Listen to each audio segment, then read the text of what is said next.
பூர தேங்காய் உடைக்கிற மாதிரி உடைச்சு பேசலாமா சீனிவாசன்? உடைச்சிடலாமா? தாராளமா. $1 மில்லியன் கொஸ்டின் ஒண்ணு. பாரதிய ஜனதா கட்சியினுடைய தேசிய தலைவர் யார்? ஒரு எதிர்கட்சி தலைவராக பிரியங்கா காந்தி முன்னிறுத்த வேண்டும் என்று ராகுல் காந்தி நினைக்கிறார்.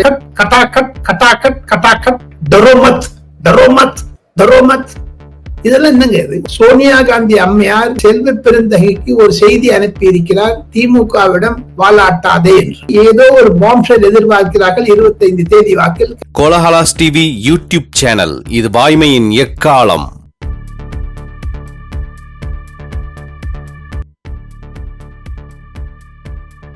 வணக்கம் நண்பர்களே. தேர்தல் முடிந்தும் சூடு தணியவில்லை, பேச நிறைய இருக்கிறது.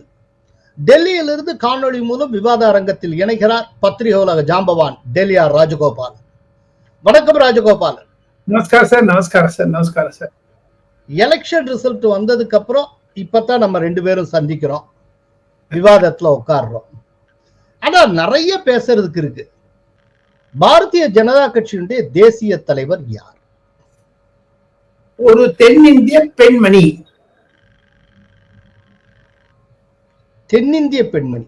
ஓகே, தென்னிந்திய பெண்மணினா யாரு சார்? இப்போ RSS ஸ்வயம் சேவாக்கு இருப்பவர் தான் வர முடியும் பிஜேபி தலைவர் என்ற ஒரு அழுத்தமான நிலையை நரேந்திர மோடி ஒப்புக்கொண்டு விட்டார். சார், எப்போதுமே தேசிய தலைவருக்கு அடுத்த நிலையில இருக்கக்கூடிய ஆர்கனைசிங் செக்ரட்டரி போஸ்ட் RSSல இருந்து தானே வர்றாங்க. அப்படிங்கிறப்ப தேசிய தலைவரும் RSS சேர்ந்தவர் தான் வரணும்னு எப்படி எதிர்பார்க்க முடியும்? வந்து நடைமுறை யாருன்னா பாருங்களேன். முதல்ல வெங்கை நாயுடு ஆகட்டும், பங்காரு லட்சுமண் ஆகட்டும், LK அத்வானி ஆகட்டும், JP நட்டாவாகட்டும், அமித்ஷா, ராஜ்நாத் சிங், ஜனா கிருஷ்ணமூர்த்தி,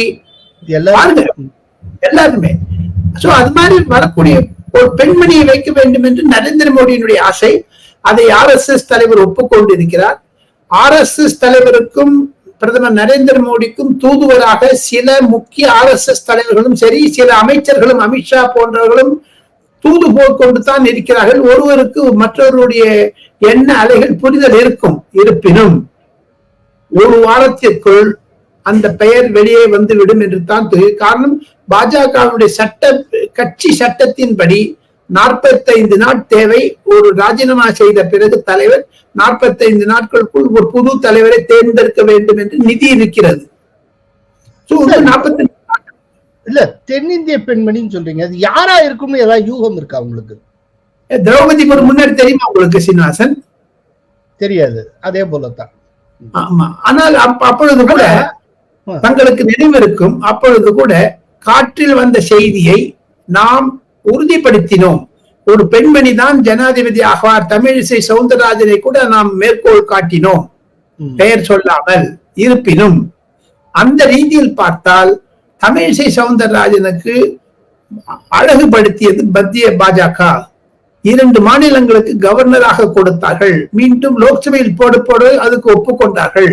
சோ இதெல்லாம் வைத்து பார்த்தால் பெண்மணி தான் வருவார் என்று டெல்லியில் சூசக தகவல்கள் தெரிவிக்கின்றன. கர்நாடகாவை நம்ம டீகோட் பண்ணமான்னு, அதை நம்ம ஒரு DNA பண்ணமான்னு வச்சுங்க. இப்ப தமிழகத்தில் ruled out, Kerala possibility. So அங்கே கர்நாடகாவிலிருந்து வரக்கூடும் ஏதான ஒரு பெண்மணி. அதெல்லாம் நரேந்திர மோடிக்கும் மோகன் பாகவத்துக்கும் தான் தெரியும். சார், இப்ப ஜெனரலா பிஜேபியில தேசிய தலைவரா ஒரு வட இந்தியர் வந்து ஆர்கனைசிங் செக்ரட்டரி சவுத் இந்தியனா இருப்பார். இந்த மாதிரியான ஒரு பேலன்ஸ் எல்லாம் இருக்கும். இப்ப சவுத் இந்தியால இருந்து ஒருவர் தேசிய தலைவர் ஆகிறார்னா ஆர்கனைசிங் செக்ரட்டரி நார்த் இந்தியனா இருப்பாரா? ஆமா. அப்படின்னா அது யாருடைய பெயர் அடிபடுகிறது? நான் பரவலா கேள்விப்பட்டு சுனில் பன்சாலுடைய பெயர் கூட அடிபடுகிறது. கண்டிப்பா சுனில் பன்சல் கூட வரக்கூடும் என்று தான் டெல்லியில் சூசகமாக தெரிகிறது சீனிவாசன். சார், இப்போ ராகுல் காந்தி ஒரு பெரிய குழப்பத்துல இருக்கார். என்ன செய்வது என்று எனக்கு புரியவில்லை. நான் எந்த தொகுதியை கைவிடுறது எனக்கு தெரியல. சார், எப்படினாலும் அவர் எம்பி ஆயிட்டா 2 தொகுதியில ஜெயிச்சிருக்காரு. ஏன் தெரியுமா? என்னுடைய உடல்நிலையை நான் சரியாக பார்த்து கொள்ள வேண்டும் என்றால் சார் அதான் ரைட்டு சார். ஆனா ராகுல் காந்தி பேசுறது நம்ம கவனிச்சுத்தானே ஆக வேண்டி இருக்கு. அவர் சொல்றாரு வயநாட்டை அநேகமா ரிசைன் பண்ணுவார் போல இருக்கு. ஏன்னா ரேபரேலியில ரிசைன் பண்ணிட்டு திரும்ப நின்னு அதுக்குள்ளேயும் பிஜேபி ரொம்ப பிரமாதமா ஒர்க் பண்ணி ஏதாவது ஒரு சடன் டிஃபீட் கிடைச்சுன்னா ஆபத்தாயிரும். அதனால வயநாடுங்கிறது 70% முஸ்லீம் ஓட்டர்ஸ் இருக்கிறது, எந்த பிரச்சனையும் வராது. அதனால வயநாடை தான் ரிசைன் பண்ணுவாங்க போல இருக்கு. இப்போ வயநாட்டுல ரிசைன் பண்ணா அநேகமா பிரியங்கா காந்தி நிற்பாங்களோ? இருங்க, நாங்க நீங்க கேட்டுட்டே போறீங்களா? நான் பதில் சொல்லட்டுமா? நான் முதல்ல பதில் சொல்ல மாட்டேன்னு இப்ப சொல்றேன். அவருக்கு ஒரு சினிமா துறையில் பிரபலமான வசனம் எழுதுபவரோ பாடல் எழுதுபவரோ தான் அவருக்கு ஒரு செய்தி சொல்லி கட்டாக்கட் கட்டாக்கட் கட்டாக்கட் கட்டாக்கட் டரோமத் டரோமத் டரோமத் இதெல்லாம் என்னங்க? இது ஒரு அரசியல்வாதி பேசுதாங்க சார். अगस्त में 8,500, सितंबर, अक्टूबर, नवंबर, दिसंबर खटाखट खटाखट खटाखट खटाखट 8,500. அதெல்லாம் எடுபட்டு இருக்க இந்த தடவை எலெக்ஷன்ல எடுபட்டு கேளிக்கை மன்னராகத்தான் எடுபட்டிருக்கிறாரே தவிர வட இந்தியாவில் இப்பொழுது புரிகிறது எடுபட்டுன்னு சொல்றீங்களா? அது நான் சொல்லட்டுமா? அந்த கடாக்கட் சொன்னது தேர்தல் முடிந்த அடுத்த நாளே அந்த கேரண்டி பத்திரத்தை வைத்துக் கொண்டு காங்கிரஸ் உடைய அலுவலகத்திற்கு முன்பாக ஒரு கியூ இருந்தது பாருங்கள். 40-50 பெண்மணிகள் வந்து விட்டார்கள். 1 லட்சம் ரூபாய் கொடு, அது தமிழகமாக இருந்தாலும் சரி, உத்தரப்பிரதேசமாக இருந்தாலும் சரி, பொய்க்கு கால் கிடையாது. பிரியங்கா இப்ப வயநாட்டுல பிரியங்கா போட்டியிடுவாரா? போட்டியிடுவார். அது உறுதியான சீட்டு. 70% சிறுபான்மையர் வாக்கு வங்கி இருப்பதனால் கண்டிப்பாக போட்டியிடுவார். ஆனால் இதில் ஒரு பிரேக்கிங் நியூஸ் என்ன என்று கேட்டால், பிரியங்காவை நாம் சீரியஸாக எடுத்துக்கொள்ளலாம், இந்திரா காந்தி மாதிரியே பிஹேவ் பண்றாங்கன்னு. ஆனால் டெல்லியில் நேற்று முதல் உலாவி வரும் செய்தி என்ன என்று கேட்டால், எதிர்கட்சி தலைவராக பிரியங்கா காந்தி முன்னிறுத்த வேண்டும் என்று ராகுல் காந்தி நினைக்கிறார் என்று தான் பல செய்திகள் உலாவுகின்றன டெல்லியில். சோ பிரியங்கா வாரம் மட்டும் இன்னும் 3 மாசத்துல எலெக்ஷன் நடந்து முடிஞ்சிருங்க. சோ 3 மாசம் மட்டும் இப்ப கௌரவ் ககோயை ஆப்போசிஷன் லீடரா போட்டு வைப்பாங்க. ராகுல் காந்தி என்ன அயல் நாட்டுக்கு போகணும். 6 மாசமா அவர் போகாதே இருக்காரு. போகும் டக்கு டக்குன்னு பையன் எடுத்துன்னு போயிருந்தாரு. 248 முறை போயிருக்காரு 10 வருஷத்துல. சோ 10 வருஷத்துல 120 மாசம் சீனிவாசன் 248 முறை போயிருக்காருன்னா மாசத்துக்கு 2 தடவை போயிருந்தாரு ஃபாரினுக்கு. இப்ப 6 மாசமா போகல. அவர் பொட்டி தூக்கிட்டு பொட்டியினுடைய கால்கள் எல்லாம் கெஞ்சுகின்றன, அயல் நாடு போவோம் வாங்க வாங்க. ஆனா இப்ப டப்புன்னு கிளம்பி போயிடுவாரு, சொல்றதுக்கு இல்லை. எது இருப்பினும் அவருடைய எதிர்கட்சி தலைவர் ஆக்கிட்டா ராகுலுக்கு என்ன பதவி? ராகுல் சுத்திட்டே இருப்பாரு, அப்படி அயல் நாடு உள்நாடு என்று சுத்திட்டே இருப்பாரு. ஒரு எல்லாரோடையும் போயிட்டு பார்த்து பேசி. இப்ப மல்லிகார்ஜுன கார்கே கதி, அவர் என்ன கட்சி தலைவர் அவ்வளவுதான், அதோ கதி. மல்லிகார்ஜுன் கார்கே பத்தி யார் சார் சீன்றாங்க டெல்லியில? நீங்க இன்னும் பேசுறீங்களே தவிர. பங்களாதேஷனுடைய பிரதமர் ஷேக் ஹசீனா வந்த பொழுது, டெல்லிக்கு பதவி பிரமாணத்திற்கு வந்த பொழுது, அன்று மாலை ஒரு சந்திப்பு நடந்தது. அதில் சோனியா காந்தி, பிரியங்கா காந்தி, ராகுல் காந்தி தான் சென்றிருந்தார்கள். பிரியங்கா காந்தி போயிருந்தார். ஆனால் மல்லிகார்ஜுன் கார்கே போகவில்லை. ஏன்? மல்லிகார்ஜுன் கார்கே ஒரு கீழக்கல்லி மாதிரி வச்சிருக்காங்க, ஒரு கருவேப்பிலை மாதிரி போடுவாங்க, இல்ல தூக்கி போடுவாங்க.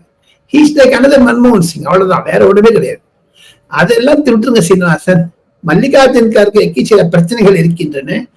அவருக்கு அவருடைய மாநிலமான கர்நாடகாவில் காங்கிரஸ் படுதோல்வி அடைந்தது. அவர் DK சிவகுமாரை முதலமைச்சராக்க வேண்டும் என்று நினைத்துக் கொண்டிருக்கிறார். அந்த பின்னணியில் பார்த்தால் நான் ஒரு சில குறிப்பை எடுத்து வைக்கிறேன், கோலால நேயர்களுக்கு சொல்ல ஆசைப்படுகிறேன்.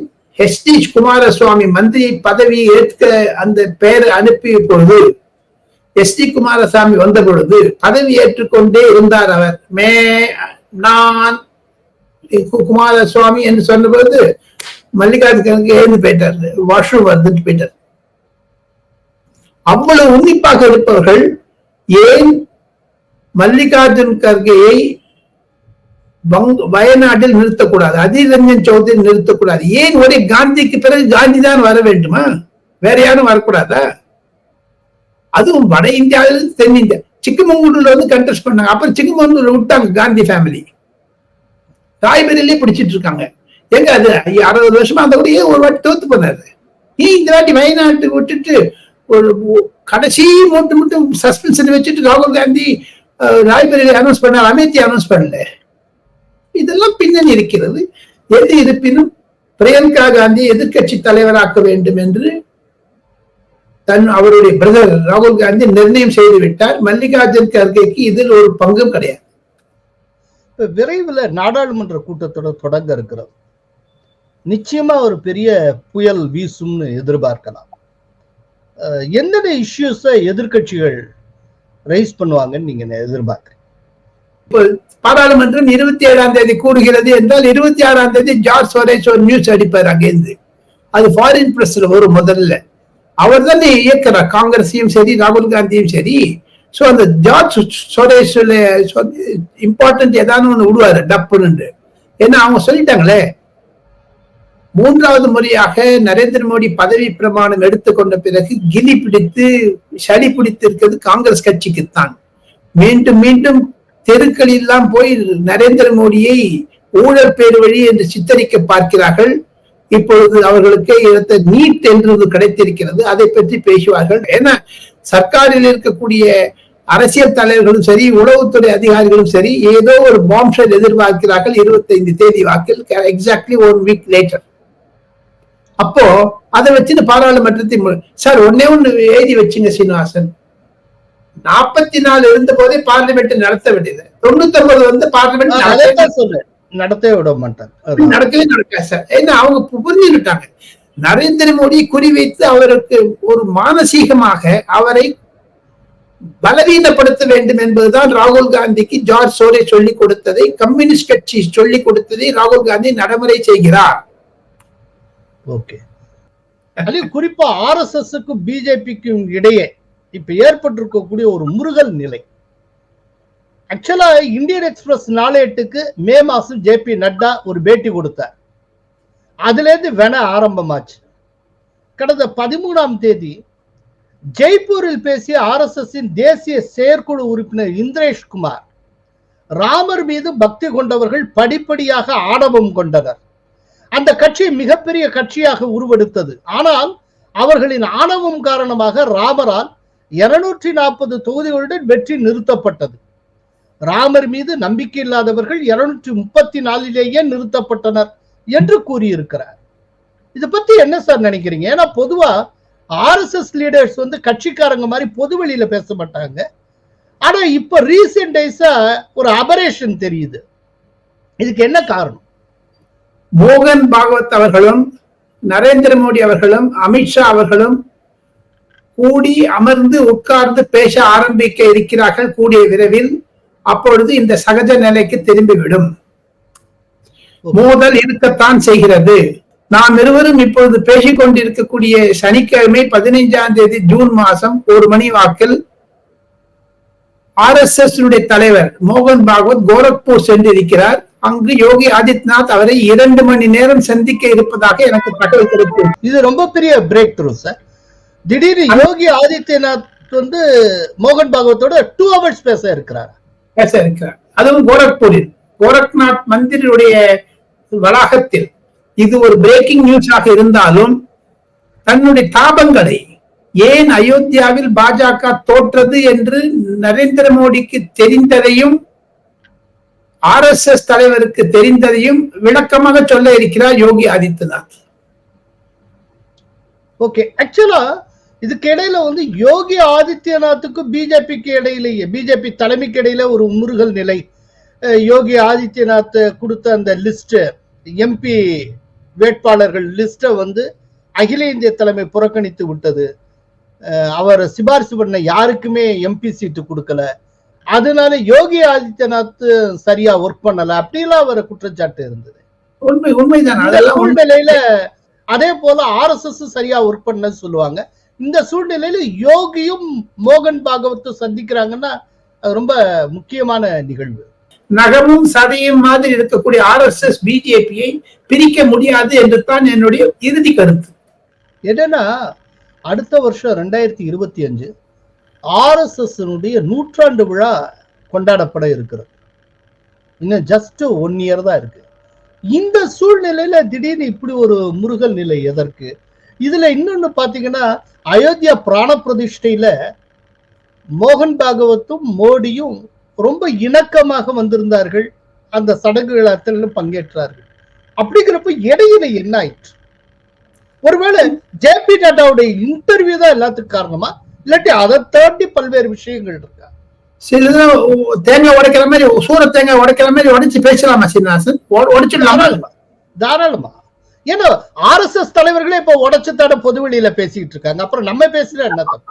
அவங்க முழுக்கள் உடைக்கல, நம்ம முழுக்கள் உடைச்சிடலாம். சொல்லுங்க. ஒரு சில கல்வி கொள்கை திட்டத்தில் RSSக்கு அரசாங்கத்தின் மீது அவநம்பிக்கை இருக்கிறது. தேசிய கல்விக் கொள்கை ஆமா, சரியா இம்ப்ளிமெண்ட் பண்ணல. RSS தலைவர்கள் கொடுத்த சில பரிந்துரைகள் மீது நியமனங்கள், வைஸ் சான்சலர்ஸ் நியமனங்கள், அதில் சீனியர் RSS தலைவர்கள் நியமிக்கப்பட இருப்பதாகவும் அதற்கு அரசாங்கம் ஒத்து போகவில்லை. 2014 இருந்து 2019 வரை 15 RSS சீனியர் கல்யாண் சிங், கல்ராஜ் மிஸ்ரா, அப்புறமா நம்ம பெரிய பெரிய ஆளுங்கள்லாம் RSS கவர்னரா போட்டாங்க நரேந்திர மோடி. இப்ப அந்த பரிந்துரை போறது அவர் பண்ண மாட்டேங்கிறார் பிரைம் மினிஸ்டர். ஏன்னா அவர் 4 பக்கம் பார்க்க வேண்டியதா இருக்கு, 360 டிகிரிஸ்ல பார்க்கணும் ஆட்சியில் இருந்ததனால். ஆனால் இந்திரேஷ் சொன்னதை அவர்கள் ஒதுக்கி விட்டார்கள், RSS இக்னோர் பண்ணிட்டாங்க. அது அவருடைய சொந்த கருத்துன்னு சொல்லியிருக்காரு. RSS தலைவர் மோகன் பாகவத் மணிப்பூரை பற்றி பேசியது இந்த புதுசா இல்லை.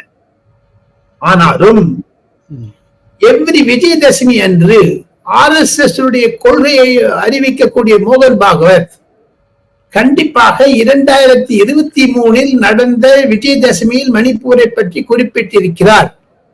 அரசாங்கத்திற்கு பல விஷயங்கள் தெரியும், உளவுத்துறை மூலமாக, அரசியல் மூலமாக, தலைவர்கள் மூலமாக எப்படி அணுகுமுறை வேண்டும் என்பதை RSS அரசாங்கத்திற்கு சொல்லிக் கொடுக்க கூடாது என்பதுதான் நரேந்திர மோடியினுடைய தாக்கம். தாங்கள் குறிப்பிட்டீர்கள் 100வது சென்டினரி செலிபிரேஷன் ஆஃப் RSS பற்றி.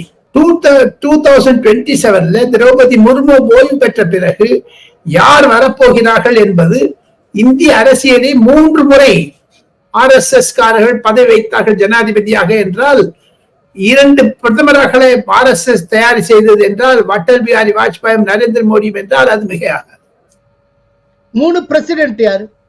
RSS. ஒன்று ராம்நாத் கோவிந்த், 2வது திரௌபதி முர்மு, 3வதாக 2027 வரக்கூடியவர் யாராக இருந்தாலும் அவர் RSS பிரச்சாரகத்தாக இருப்பார். ராஜகோபால், இப்போ உங்களுடைய ஃபேவரட் ஏரியா செய்தி துளிகள்.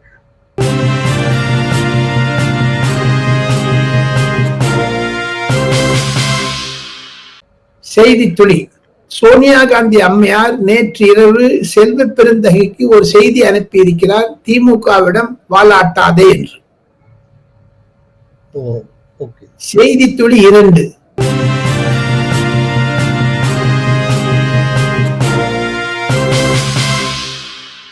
கச்சத்தீவு விஷயமாக பற்பல முயற்சிகள், திருப்பியும் அதே NSA அஜித் தோவல், அதே டாக்டர் ஜெய்சங்கர், அதே குவாத்ரா ஃபாரின் அஃபேர்ஸ் செக்ரட்டரி இருப்பதனால் அடுத்த வாரம் ரகசியமாக சில செய்தி தொடர்புகள் ஆரம்பித்து விட்டது கச்சத்தீவு விஷயமாக. அது 2026 தேர்தலுக்கு முன்பாக தமிழகத்தில் பிரதிபலிக்கும்.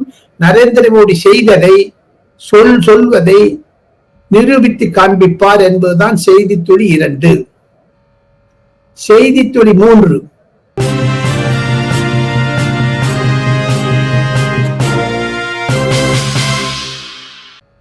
அமித்ஷாவிற்கு நிதியமைச்சர் நிர்மலா சீதாராமனுக்கு இடையே நேற்று ஒரு கூட்டம் நடந்த அதாவது ஒரு காமன் மீட்டிங் நடந்தது. 2 டிபார்ட்மெண்ட்டும் சைமல்டேனியஸா 2 பேரும் ஆபரேட் பண்றதுனால கோஆர்டினேஷன் மீட்டிங் சொல்லுவாங்க. அது கோஆர்டினேஷன் மீட்டிங் தமிழ் என்ன சொல்ற சீனிவாசன்? ஒருங்கிணைப்பு அதிகாரிகள். அதில் இருந்தது 3 பேர் இருந்தார்கள். Enforcement directorate, CBI, NIA, national investigating agency, central bureau of investigation, enforcement. ஏன்னா அது நிதியமைச்சகத்தின் கீழ் வந்தாலும் ஒருங்கிணைப்பு காரணமாக சில அயலுறவு பணங்கள் இந்தியாவில் நடமாடுகின்றன, மணி லாண்டரிங் என்றால் அது ஹோம் மினிஸ்ட்ரியில போயிடும். அது இறுதி அட்மினிஸ்ட்ரேட்டிவ் ரூல்ஸ் பிரகாரம். சோ 2 பேருக்கும் காமனா மீட்டிங் நடந்தது. அதில் 3 முடிவுகள் வந்ததாக நான் கேள்விப்படுகிறேன்.